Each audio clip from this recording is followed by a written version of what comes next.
second day of conference, Students for Liberty. The next speaker will be Andrey Babitsky, deputy editor of RBC Magazine, and he will give you an answer what to do with the first channel.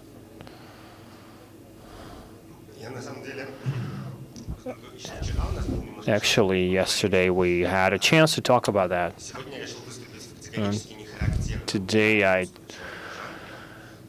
decided to be in an extraordinary genre for a Russian person. Will not tell you what to do. I would just tell you some interesting thing like how Russian propaganda is structured.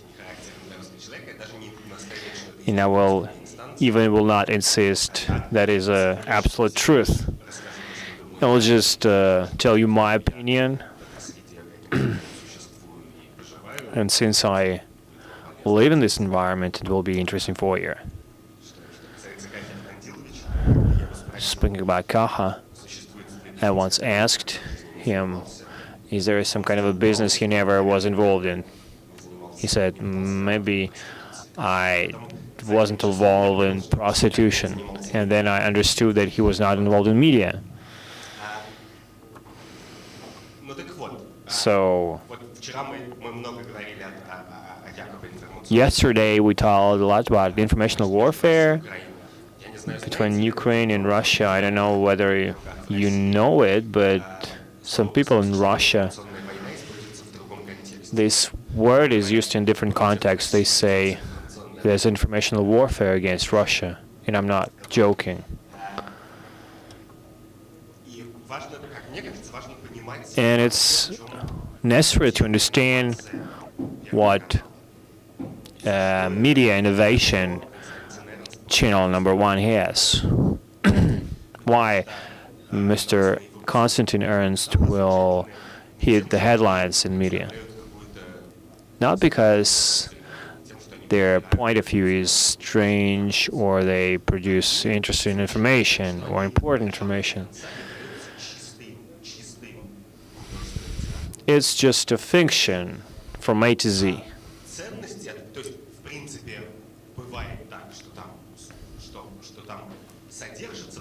Sometimes the materials contain truth, and sometimes fiction literature contain truth, like Jules Verne describes what islands are located along a 37th parallel. But for the fiction literature, truth is not defining.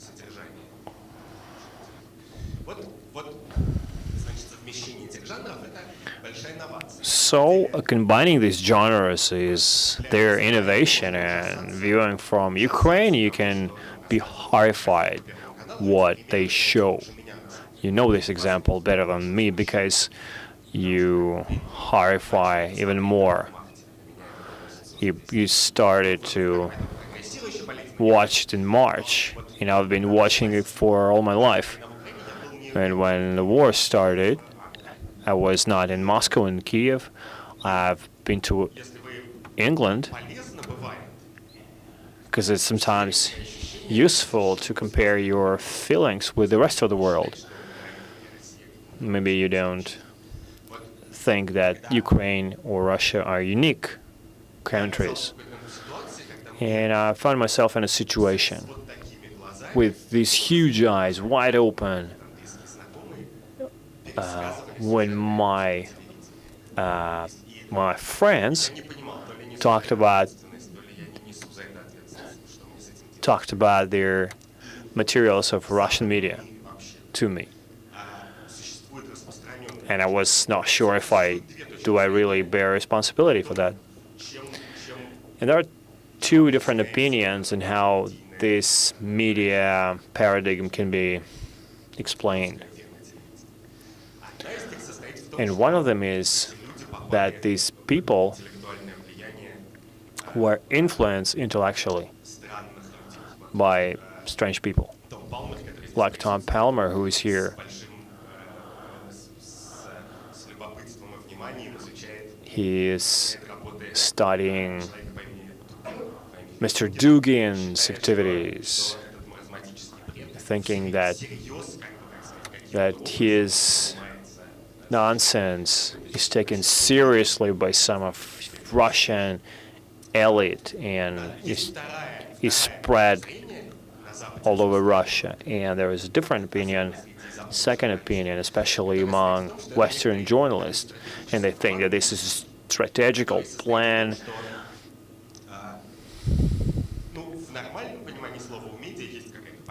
And in normal sense of the world, media is different. Every journalist influences his materials through his own opinions, but everyone is playing in the same field, and there are things that a normal journalist can allow or not allows. And everybody follow these rules.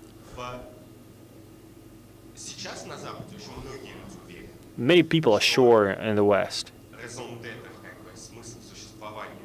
that the sense of this Russian media paradigm is to change the rules, to destroy the system of facts and opinion, just mixing these together. There was a philosopher, Paul Rabin, and he described this word, anything goes. And you can go outside and say anything goes. Nobody cares. And the Russian Federation spends lots of money, as they think, just to change the rules of the game.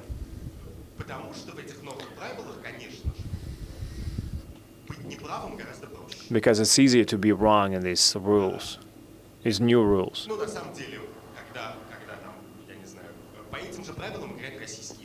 And Russian Foreign Ministry plays by these rules, by these exact rules.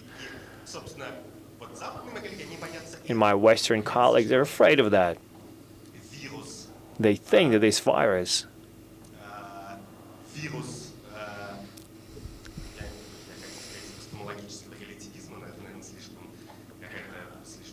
and in terms of epistemological relativism,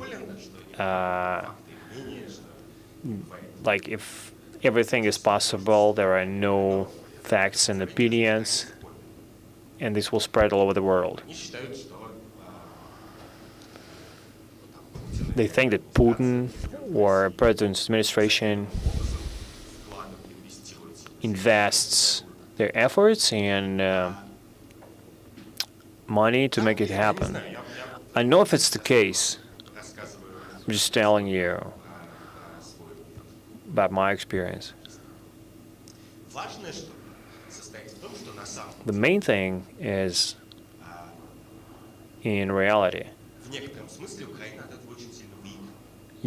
it's very beneficial for Ukraine.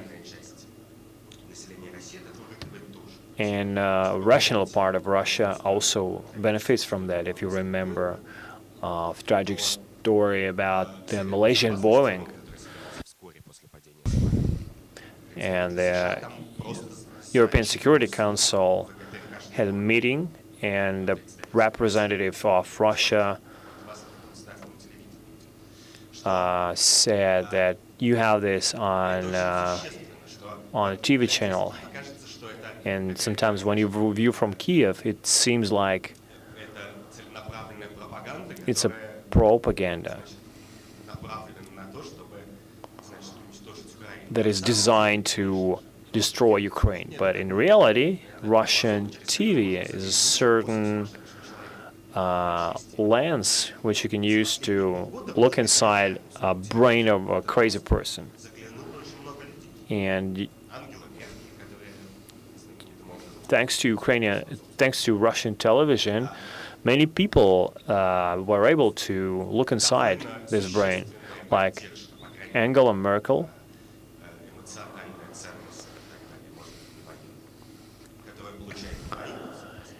and what Ukraine gets from the global community, the support they get related to the fact that the global community takes this Russian TV seriously.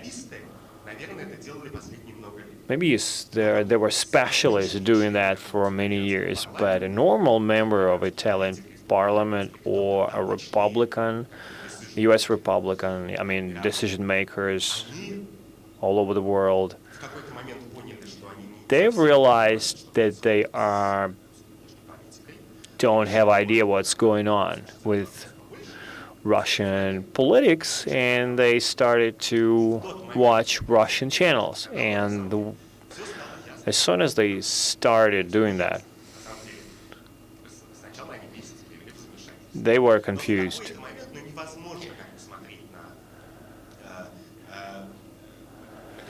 And then at some point, you can't just look at the pictures of Salvador Dali and think they describe reality. Maybe it's funny, but it's real. Just give up your Ukrainocentrism. Just imagine an Australian or Ukrainian immigrant in third generation who lives in Canada, like Steve Harper, provides great support for Ukrainian independence. Why? Because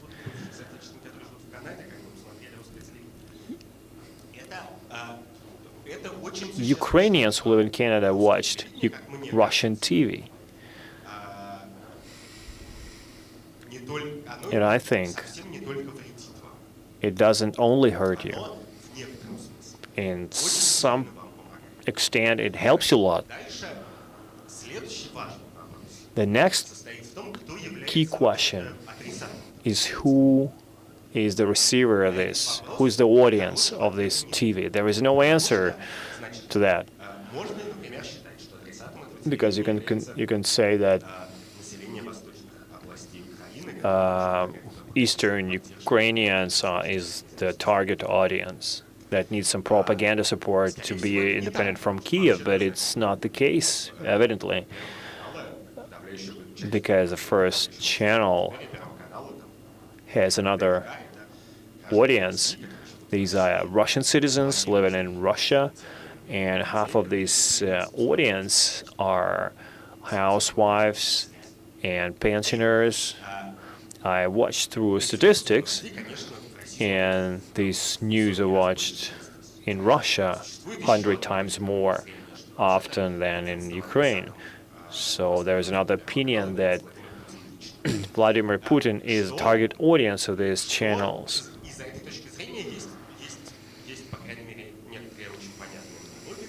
And there's some logic behind that opinion, that in an autocratic country where one person, a single person, is a decision maker, the main resource is informational support of this man. It doesn't matter who Putin is. He has 5 hours a day to read the media or to watch media, read newspapers, watch TV. And it's very important what he reads and sees in media.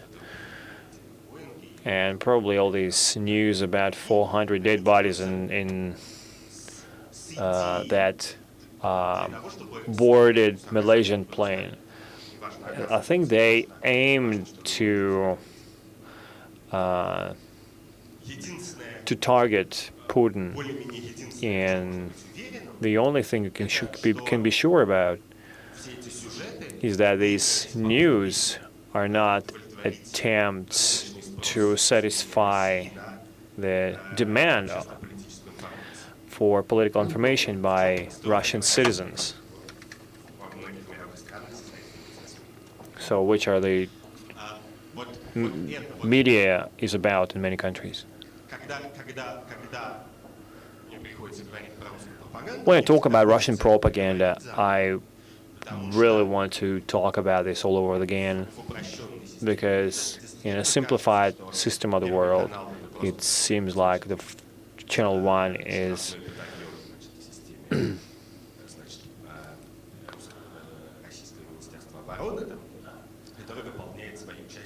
like a slaves inside defense ministry that are doing this job, and this picture is much more complicated than we want to believe.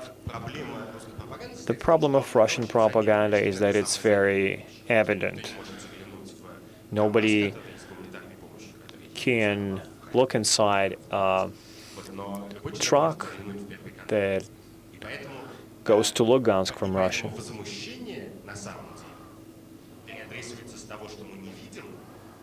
So people refocus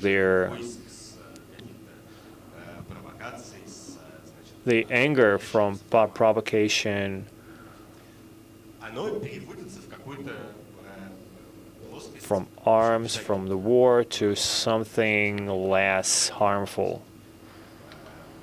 People just watch the Channel 1 and they're just angry. Another important thing is that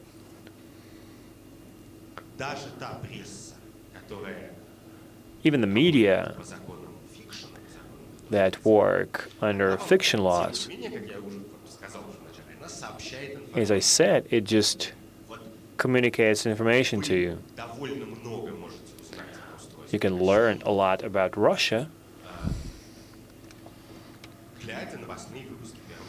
watching Channel 1 news.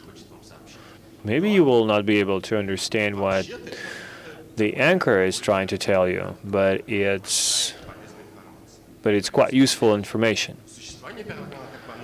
And existence of Channel 1 increases the amount of useful information in the world, and not vice versa. Well, for example,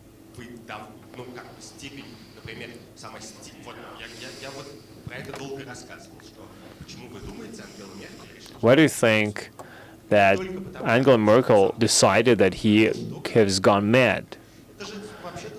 Just because Channel 1 says so. Another important thing you don't understand is how Russian media market is structured. I'm not telling you what to do, because I'm working on this market. I'm just telling you what is happening there. Russian media market, unlike Ukrainian market, is denationalized. And the national channel, this means that national channel in 2014 received public financing in the amount of 22 billion rubles, so $700 million. All direct dotation for the national channel, the Channel 1, NTV, Mia Novosti, Russia Today, and so on, amount around $100 billion. It's around 50 billion hryvnias. Well, a lot. Really, it's a huge amount of money. And regional budgets in Russia, and I'm just talking about public data, transparent data, because regional budget spend 40 to 50 billion rubles, or $300 million. That's a lot. $300 million, it's a huge sum of money. It's a budget of a huge publishing house with lots of papers, magazines, with a small TV channel. And apart from this budget money, that amount, $4 to $5 billion, just being a part of the budget, There is a media market that is financed by hidden costs, like Gazprom internal media, and according to different estimations, a few $1 billion more. And besides, there's an advertising market, a whole TV, internet, printed advertising market is around 1.5 times higher than the state costs for media. In this market, more than half of this market falls on channels that are directly financed, controls by the state, or people that were in the sanction list, like Kovalchuk, Timchenko, and so on. This is why Russian media as a whole are nationalized in terms of finance flows.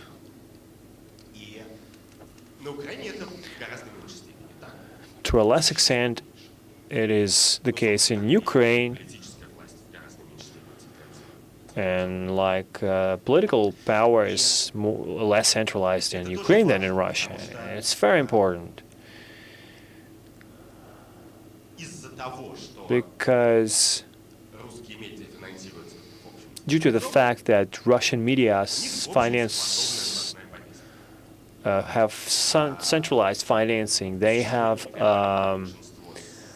controlled from the center. Their news policy is controlled from the center. There are a few websites, like independent information sources, like Forbes through RBK, Vedomosti, and RBK is the biggest one. It has millions, like 1.4% of Russia's population. Channel 1 has 20% of Russia's population. In Ukraine, of course, the media is less centralized, and it's often the case. When in the escalation situation, you really want to say, let's forget about all contradictions, let's take all our media and control it, like Putin did. But in reality, authoritarian control, centralized control, seems very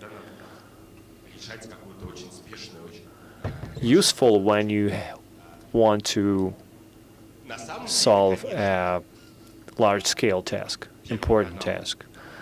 But of course, the Channel 1 demonstrates that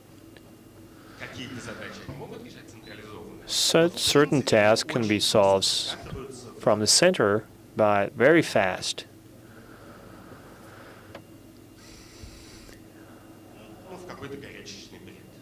They become nonsense. And it's very important because from the point of view of foreign policy, success of Russia's foreign policy in creation of Russian imperial paradigm, it will be more useful for the anchors of national TV, and Channel 1 would behave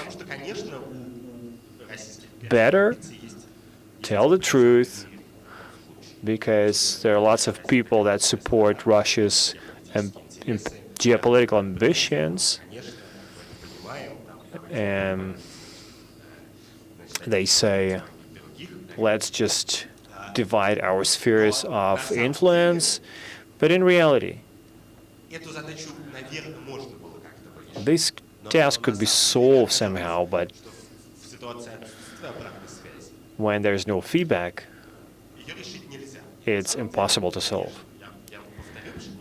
And I will repeat because I think it's very important. This expansionist Putin's plan was buried by Putin's media.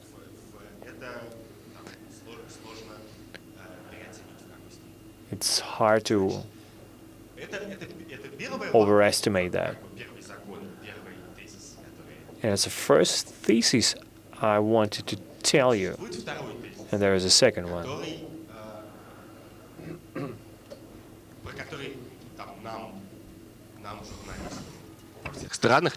That we journalists in our countries sometimes think about. This is a notion of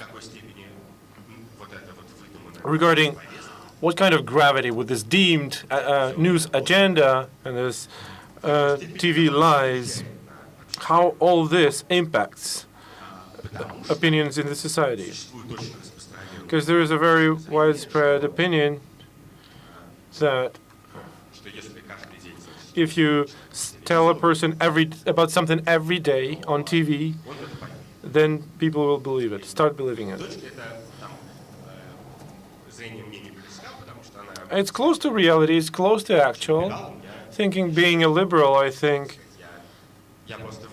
I just have to believe that each person has a bit of brain and will,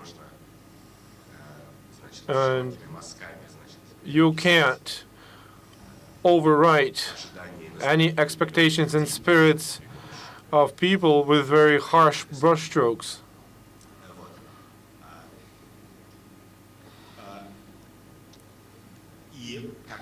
And it seems to me as well, my opponents, people who think that this TV propaganda is efficient, at the bottom level, in their spirits, there's not enough data to actually convince me different.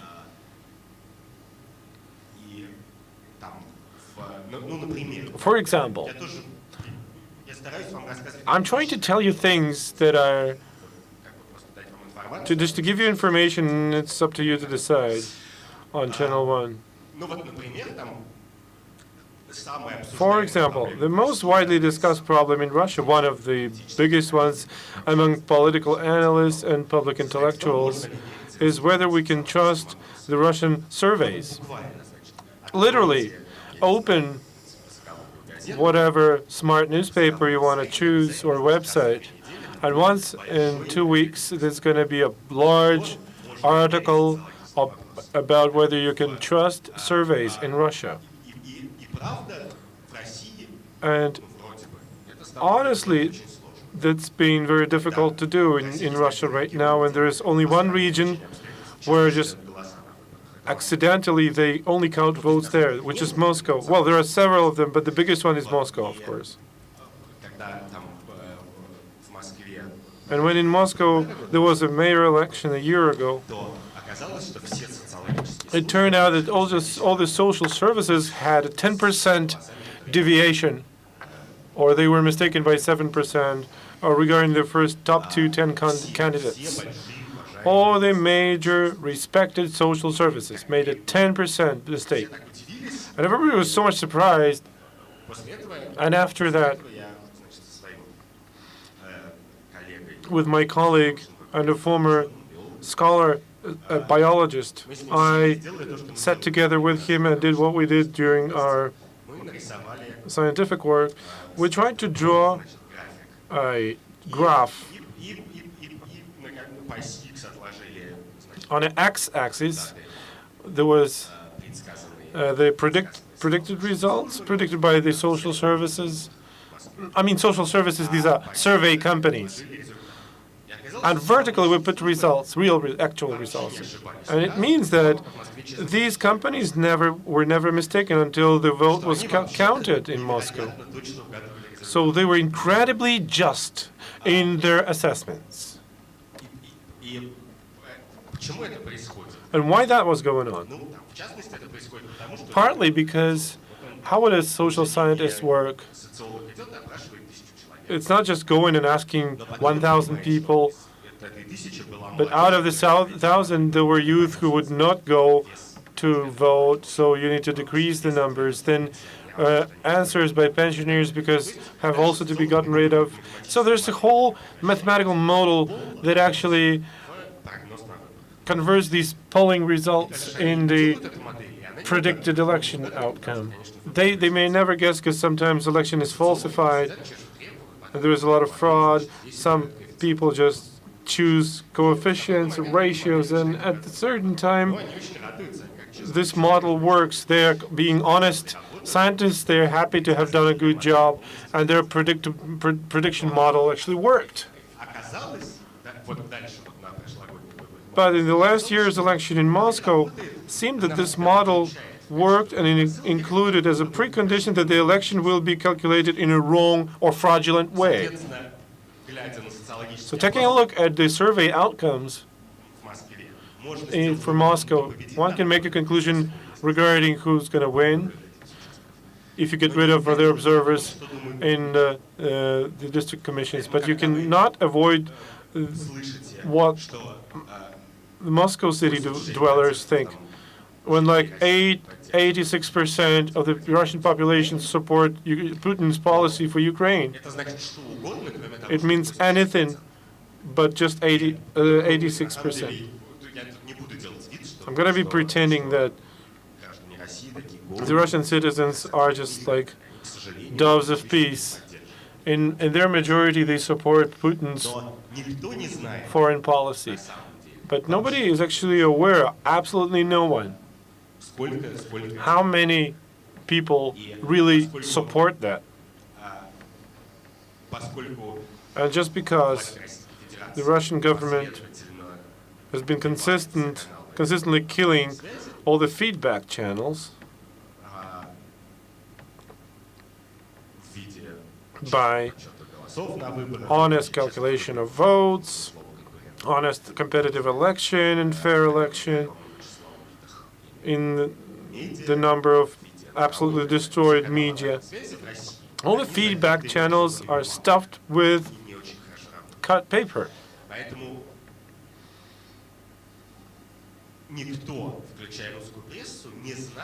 Nobody, including the Russian press, is actually aware of what people think in Russia. I don't know if you track the U.S. foreign policy, but in the United States, at the beginning of November, they had dozens of different elections. There is a whole industry to forecast election outcomes in the last 6 or 7 years. They learned actually how to predict very clearly the outcomes, despite it's widely thought that they are incomparably more fair than those in Russia.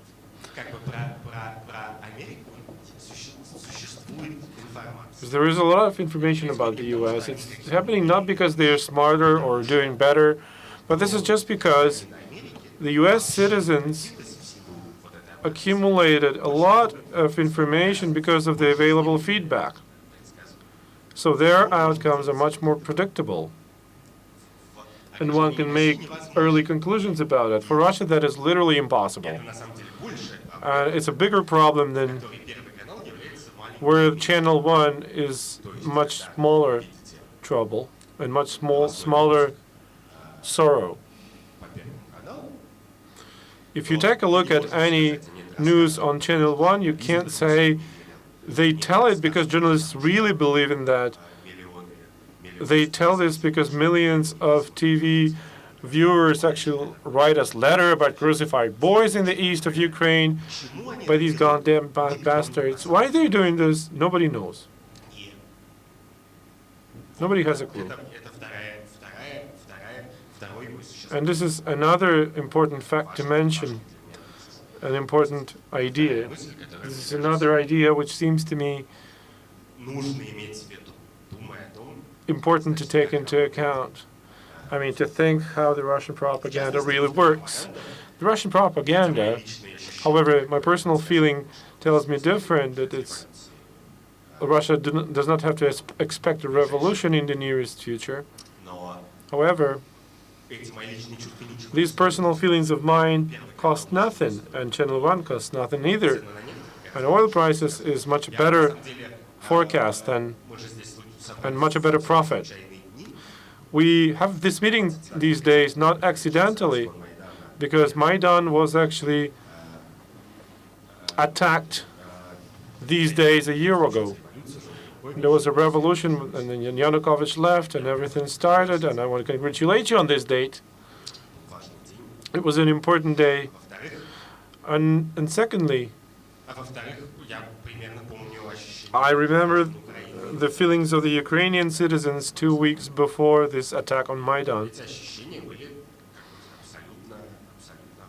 And those feelings were honestly ruthless.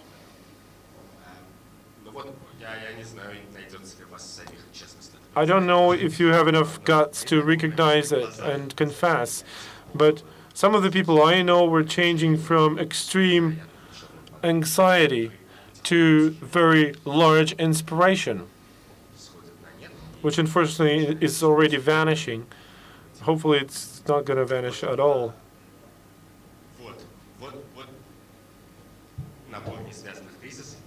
This is the whole lot of ideas I wanted to make clear for you. So I think it would be even better, because among other 7 billion people I know nothing about, and I don't know what you want to listen about them. Maybe it's worth to answer to your questions, and then we could discuss some particular issues.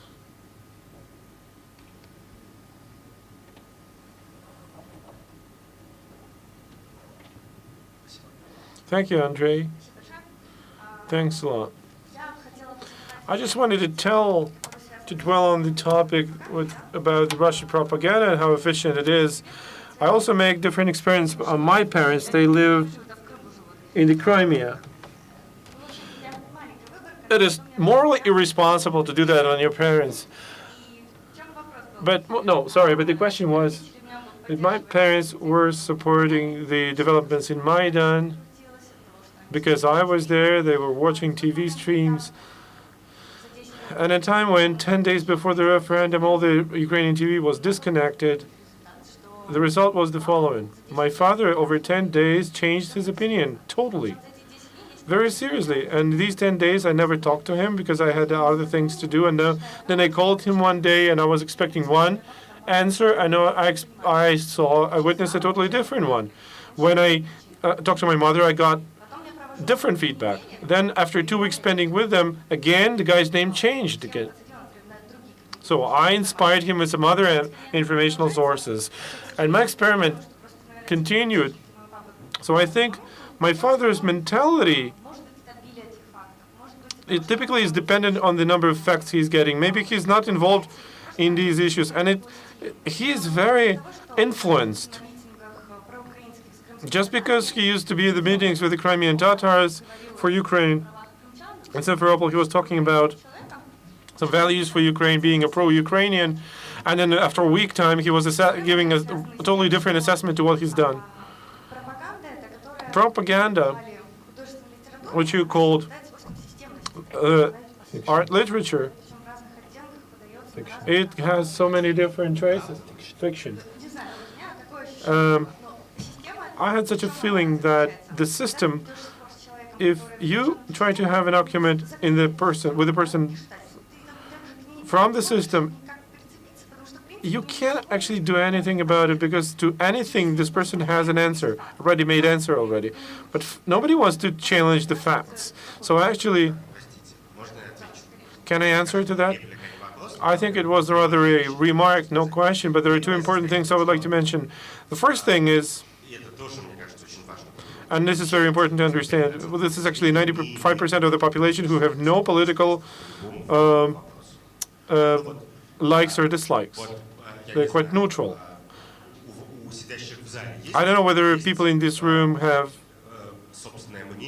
their own minds regarding the interpretation of quantum mechanics. Only 2 people have, maybe. So the vast majority of people do not have their strong opinion regarding whether the Crimea has to be Russian or Ukrainian. Somewhere in the depth of their hearts, there is no strong opinion about it. To let or to abolish same-sex marriages. And there is a very good book, actually, written by American economist Brian Kaplan. It's A Myth of Irrational Voter, which has been already translated into Russian, and it's worth reading it. Not just for you, but any person who is not indifferent with politics. Most of the people have no political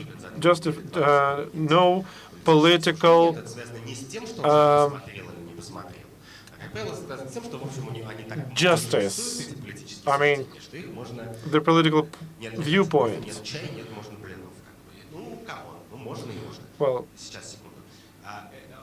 give me a second. This is the first thing. And the second thing is that an important one. What's a primary and what's of secondary importance? A year ago, for instance, when the revolution just started, there was Hromadske TV. This is this community TV. They were doing the sourcing. They made their first millions. As an idea, just an experiment, can you imagine they showed up not in December 2013, but in February? How much time do you think they would need to make 1 million? I think not a lot. I mean, people who organized it had the feeling about the nerve of the time. They had this feeling that some sufficient independent information on the number of issues would be needed by the population, demanded by the population. And just get people who are ready to pay a bit for that. Before that, I don't know, the then existing TV channels had no much sympathy to these protests.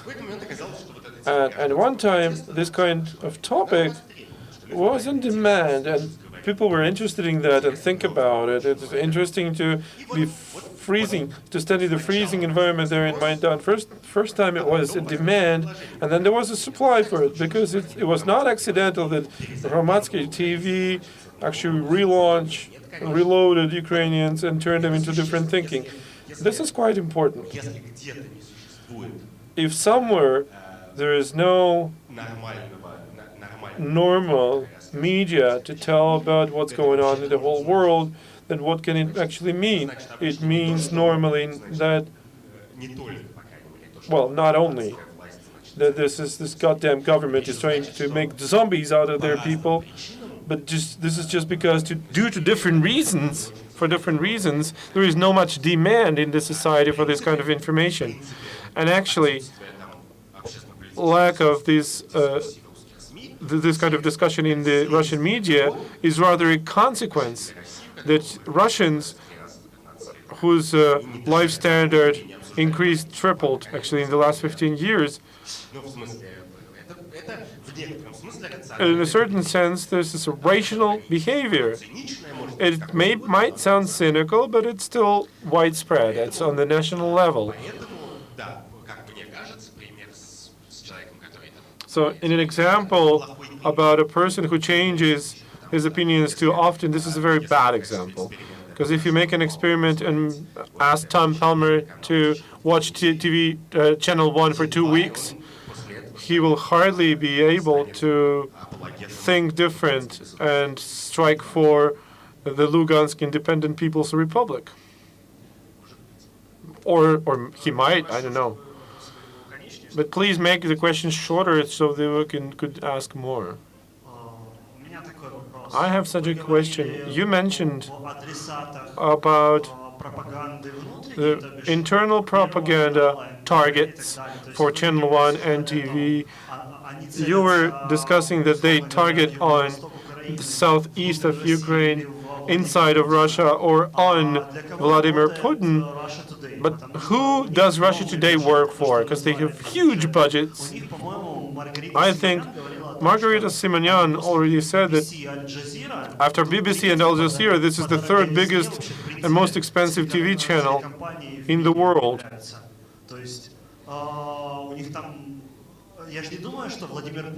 I don't think Vladimir Putin is watching an Arabic version of Al Jazeera every day, and I doubt that in Lugansk they read a German version of Russia Today. Well, yeah, I'm going to tell you about it. I just want to notice that the $500 million was spent by Vladimir Putin for this marginal TV broadcasting, but not to support combatants in the East. As for Russia Today, it's hard to tell what the target audience is, because every person has his or her own perception. Putin, Simonyan, and myself may have different perceptions. But as for the function that Russia Today plays in the global TV world, this is the function of funny marginal freaks.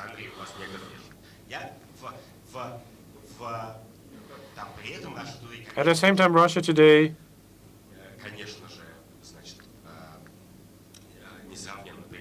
is incomparably better doing than the domestic Russian TV.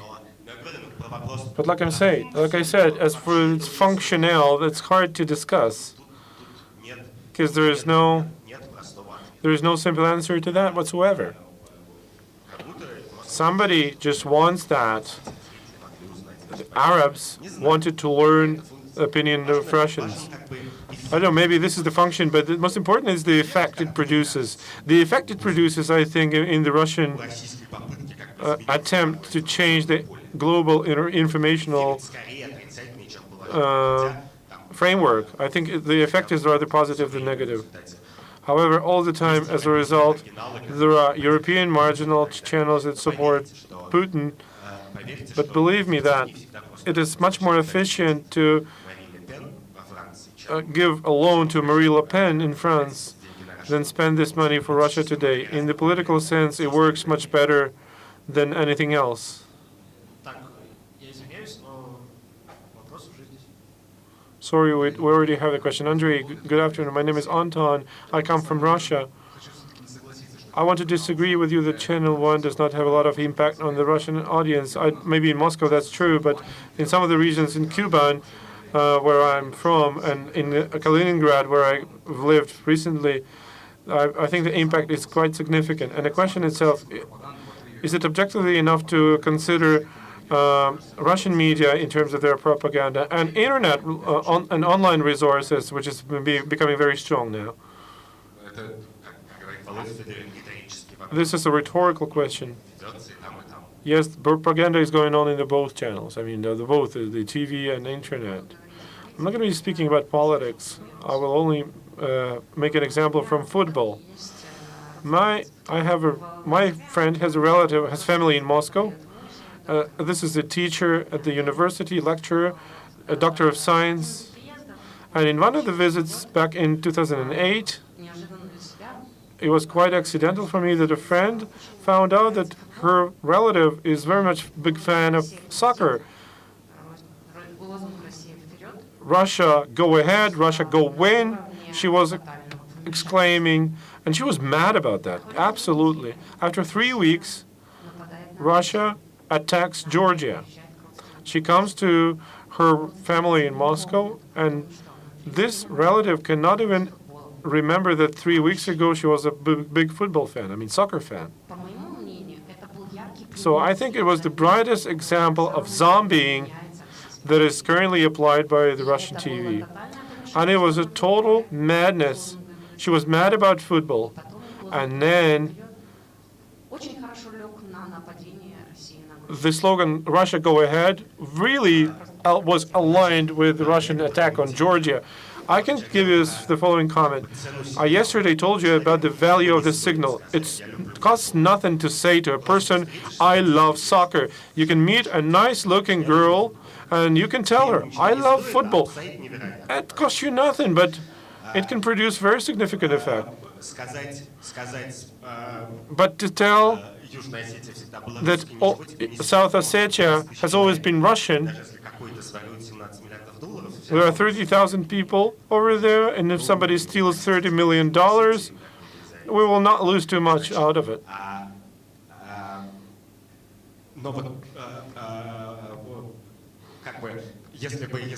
But if I wanted to make an experiment, then over a week time I would show the video about sell your dollars and buy rubles, and I would like to see how many rubles will be purchased. People have such a characteristic that if something is very dear to you, they will never trust propaganda due to some reasons. Okay, I work in an economic edition, business edition, and I always observe what the official political figures say about the dollar exchange rate. They all the time try to be optimistic. Oil will be $90 next year, dollar will kick back to 40, and they all the time, and nobody trusts them. Why? There is a lot of capital outflow from Russia.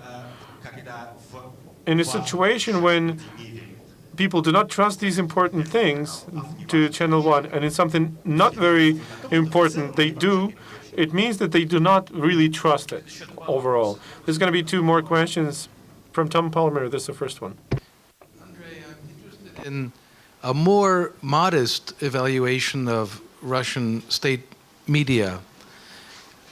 RT, most people do consider it a kind of a joke, but they repeat the following word over and over on every broadcast: the coup that overthrew Yanukovych. Coup, coup, coup, coup.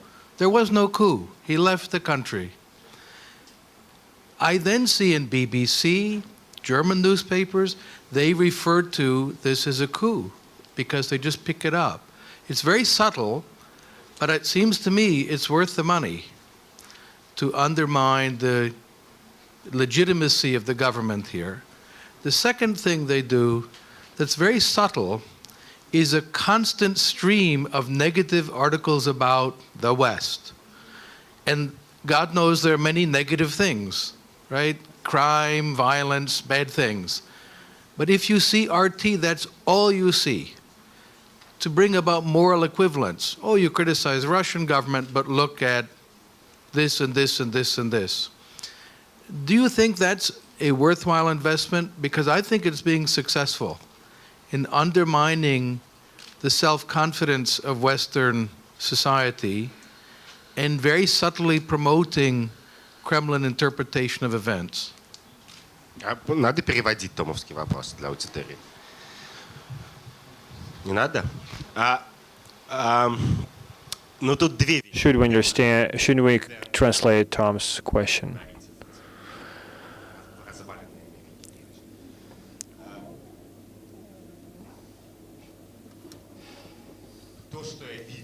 What I saw in Brisbane recently, before they had storm and tsunami, they had G20 meeting in Brisbane. It means that political mainstream in the West imagines what like what's happening in Ukraine. Harper, Merkel, Obama, but Obama is delusional when it comes to foreign affairs. But in reality, it's very hard to say.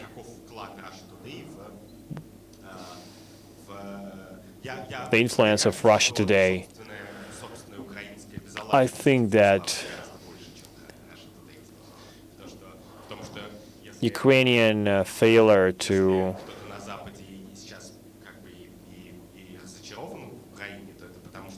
has made a lot of influence, and they demonstrated that it's a failed state. Not because Russia Today, but it's really hard to say because Russia Today has fantastic ratings on YouTube. And I know how realistic they are, these ratings. If they have billion of views a month, if it really is, it's worth the money. But it's a fake billion. It doesn't. It's just not worth it. I think Brisbane influenced me a lot. I understood that the world is still conscious. Last question.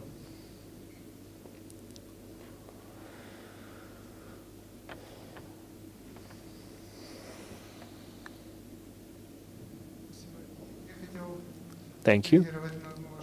I want you to answer one of your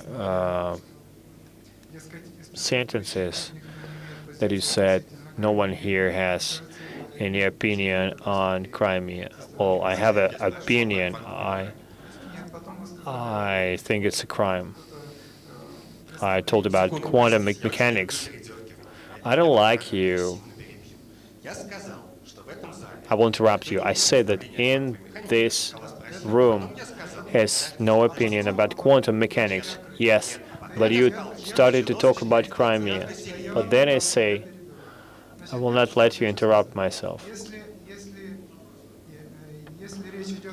If we're talking about Crimea, we have opinion. It is a crime. As a media worker, you know how much a minute of broadcasting minute costs. Nobody will waste their minutes just for some entertainment. So probably there is some aim, and it's clear.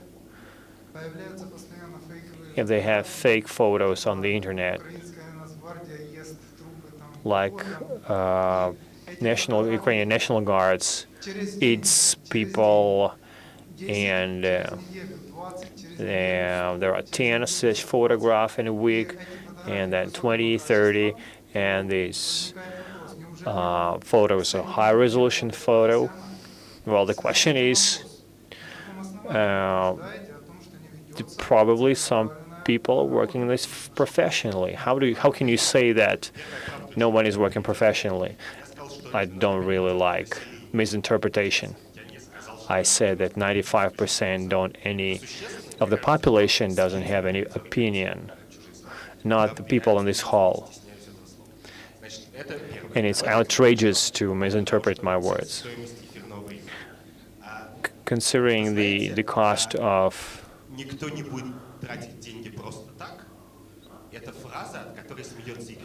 broadcasting,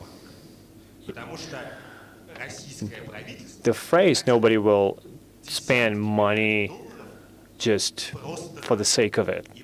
Well, Igor Sechin laughs at this phrase every time he goes to bank. Russian government spends huge amounts of money just for the sake of it.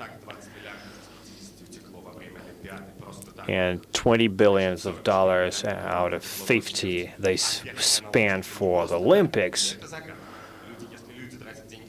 If people waste money, and they waste it, even for the first channel, didn't say. You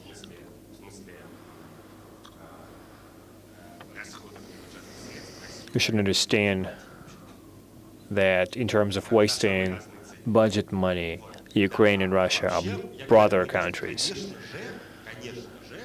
Of course,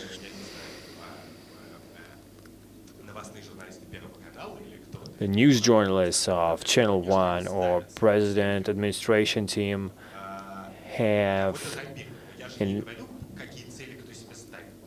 don't have an aim of zombieing people. I'm just telling about the results. I think this is not an effective way to do it. It could be done more effectively without resulting in a backlash. And the good news is that they are really ineffective. Thank you, Andrey.